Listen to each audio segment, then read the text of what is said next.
be discussing the multiple bounce roll, also known as the buzz roll.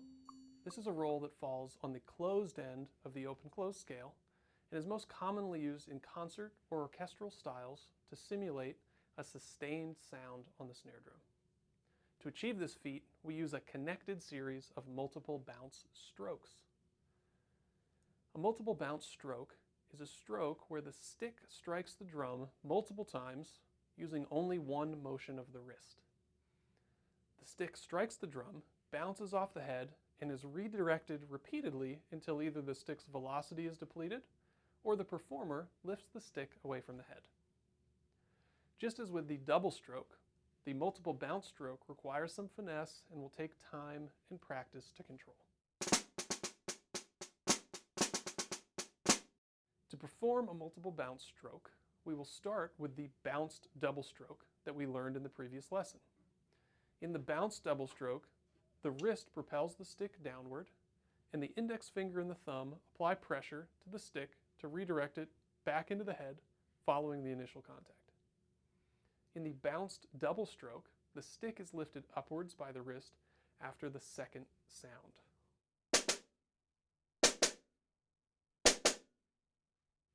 The only difference in executing the multiple bounce stroke, or the buzz, is that we let the stick strike the drum more than twice. Start by trying to get 3 sounds per stroke.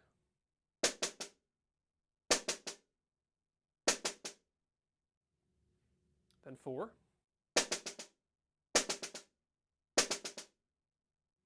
Then more.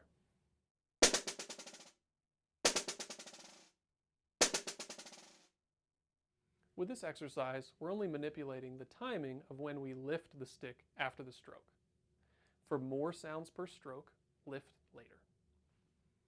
Just as with the bounced double stroke, the other variable we can control is how open or closed the sounds are. Just as with the double stroke, we can push the sounds closer together by applying pressure to the stick with the index finger and thumb at the fulcrum. Try this with your multiple bounce. Play a stroke with a loose grip without lifting the stick back up.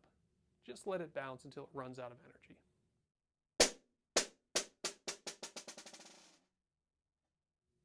From here, add slight pressure with your index finger and thumb. Listen to how the sounds become more closed. We can continue this process until the stick no longer bounces.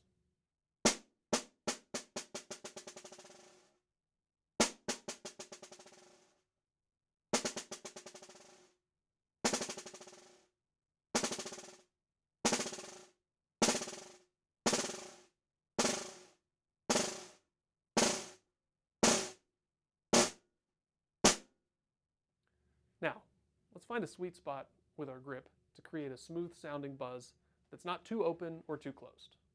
Remember, we're trying to simulate a sustained sound on the drum. Continue to manipulate the stick with both the timing of your lift and the pressure in the front of the hand to find that sweet spot. Here's the sound you should be going for.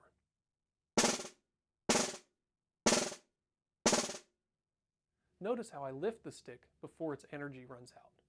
We want to eliminate that tail that you heard with my multiple bounces from earlier.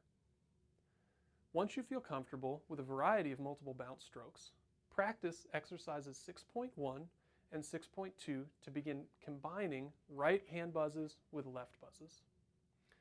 A Z located on the stem of a note designates that that note should be played as a multiple bounce stroke. You get to determine how open or closed the buzzes should be. Remember, always use your ears. In a moment, I'll talk about how the buzz roll is used in the context of real music. But first, we have one more concept to consider: transitioning between a buzz and a tap.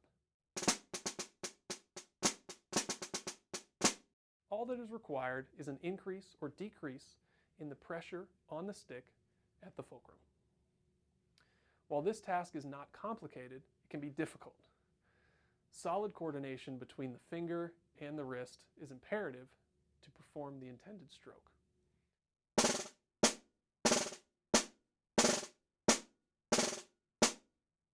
Work through exercise 6.3 slowly to begin to develop this simple but difficult technique. The last topic for today is the roll skeleton. It will take some explaining to get there, but let's start by looking at exercise 6.4. Let me play through the exercise once for you.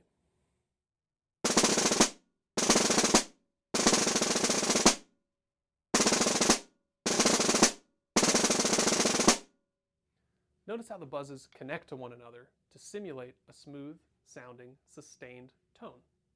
When composers want a percussionist to perform a sustained multiple bounce roll, they don't usually notate all of the buzzes like I did in exercise 6.4. When a composer calls for a multiple bounce roll, they typically will notate a single note with either a Z or 3 slashes on the stem. This is a note to the performer asking them to fill in the space of this note with multiple bounce strokes to create the simulation of a long tone. To see this in context, look over to Reading Study 6.1. We'll focus on measure 2. The first note of the measure is a quarter note with 3 slashes on the stem. Like I said a moment ago, this notation designates the composer wants this note to be performed as a multiple bounce roll. If we just perform a single buzz for this note, you'll notice that the sound does not sustain through the entire beat.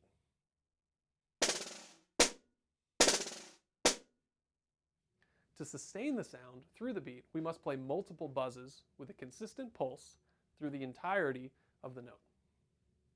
For now, let's try playing 16th note buzzes through the first beat of this measure, just like we did back in exercise 6.4.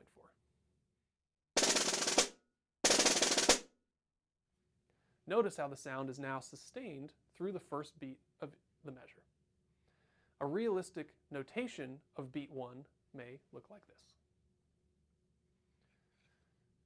Next, notice how the roll on beat 1 is tied to the quarter note on beat 2. The second quarter note is not rolled. Notice the stem with no markings. When a note is tied to the end of a roll, we call it the release. After we complete the 4 required buzzes on beat 1, you may have noticed that I played the release on beat 2 as a single tap.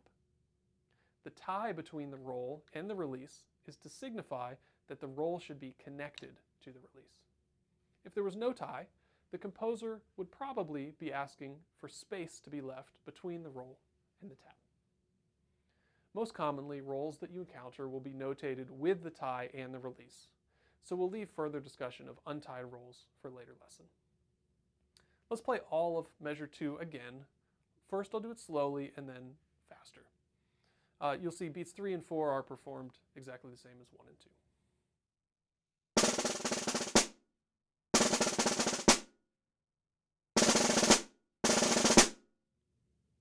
To recap this process, first, determine the rhythmic value of the note to be rolled. Second, fill the space of the roll with 16th note multiple bounces. And third, perform the release of the roll after the required number of buzzes. Let's go through this process one more time with a different note value just to review. Look at measure 3 of Reading Study 6.1. On beat 3, we have a half note with 3 slashes on the stem. So we've determined the rhythmic value of the note to be rolled. Second, we fill the space of the half note with 16th note multiple bounce strokes. 8 16th notes fill the space of a half note. Third, we will take note that the release is on beat 1 of the following measure and should be performed with a tap. Here is all of measure 3, first slowly and then faster.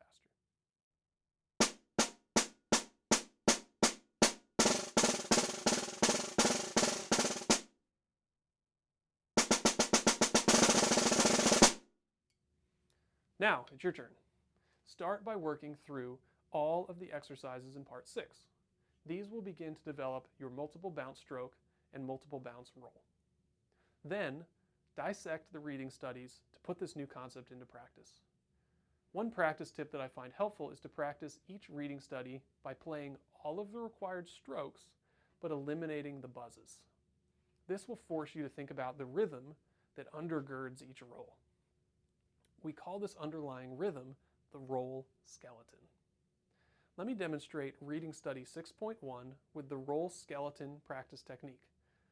Follow along as I insert 16th notes during the spaces of the notated rolls while still playing all of the other notated rhythms with taps.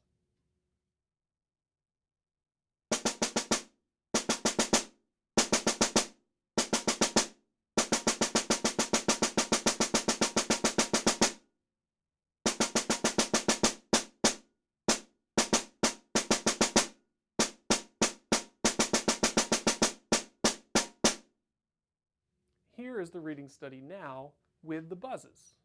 I'll play the same strokes, but some of them will be multiple bounce strokes now instead of taps.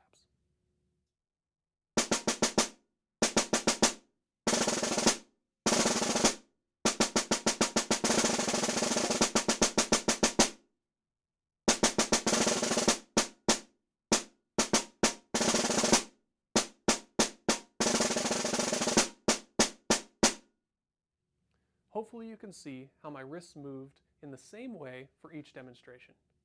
When I was playing all of the buzzes the second time, I was focusing on the rhythms that I played as taps the first time. Practicing with roll skeletons will greatly increase your understanding of the multiple bounce roll. This is not the end of our discussion of roll skeletons.